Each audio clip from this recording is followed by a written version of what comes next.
So I wanted to start today's video off with a failure that happened to my car last night when I was out driving. Basically, I was giving it a bit of boost and changed gear from second to third, then lost second, fourth and reverse gear. So I literally only had first, fifth and third gear. Immediately I knew what it was because I haven't lost all gears, so it wasn't a gearbox problem. So basically I've just removed the gear cables from the car so you can see, if you have the same problem, is exactly what it is.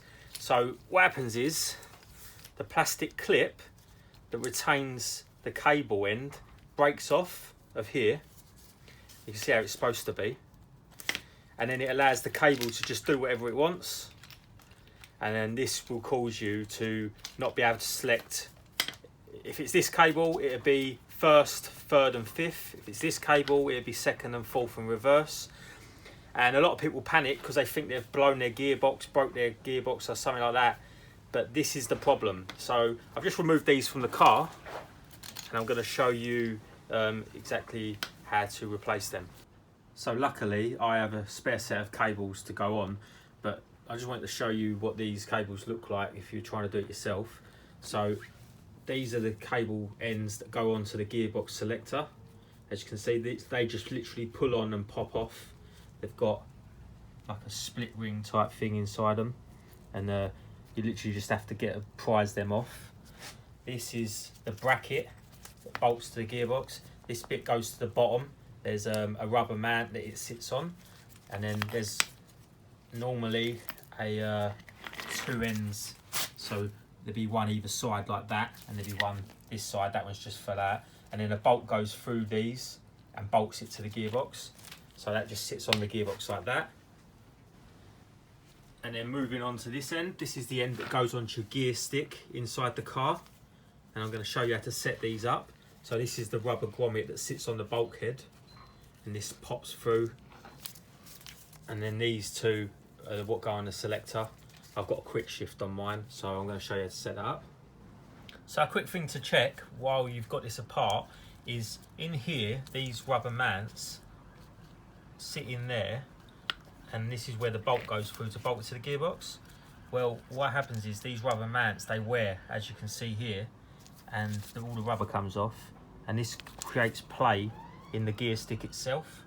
So make sure that these rubber mounts are all nice and firm and there's got no play in them at all, and you won't have a slop in your gear stick.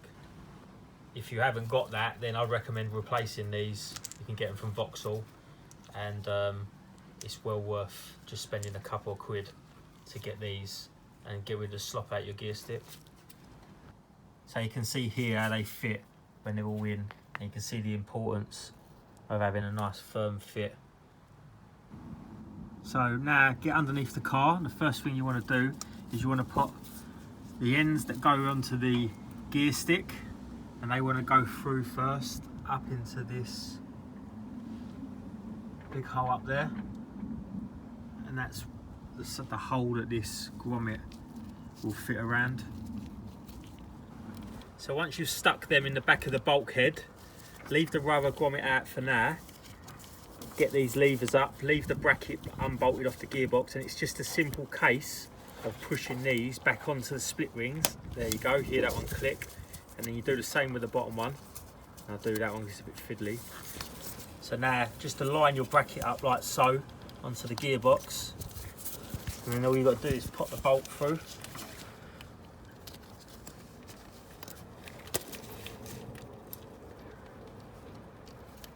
You can see where it goes into the gearbox.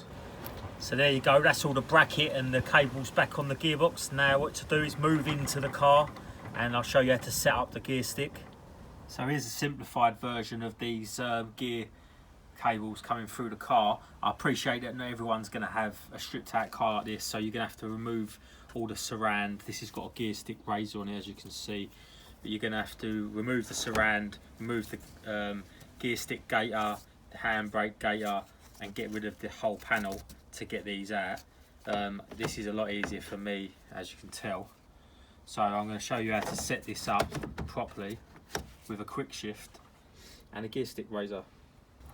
So the first thing you want to do before clipping these in to this plastic retainer, you need to get these through here first. As you can see, I haven't clipped them in, so these have got to be in here first before you clip these in. Once they're actually inside, you can push them down and they'll just clip in place like that, and they're sturdy. Always make sure the cream cable is on the left and the black cable is on the right, otherwise you're going to get no gears. So before clipping these in place, I just want to show you how they work. So as you can see, if I move the gear stick over to the left, that pushes the left gear stick out. If I push the gear stick over to the right, that pulls it back. So that's the way that these work.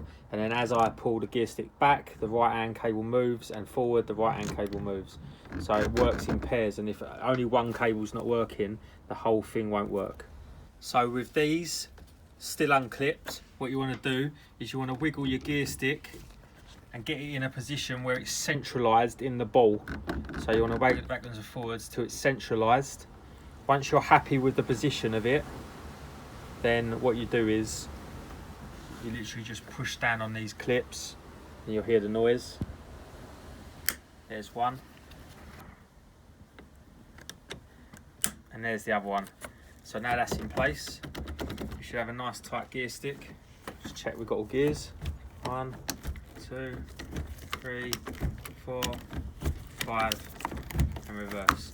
So we're back in the game. So now we've got all gears again, and it's as simple as that. Nice easy fix. We can move on to other stuff.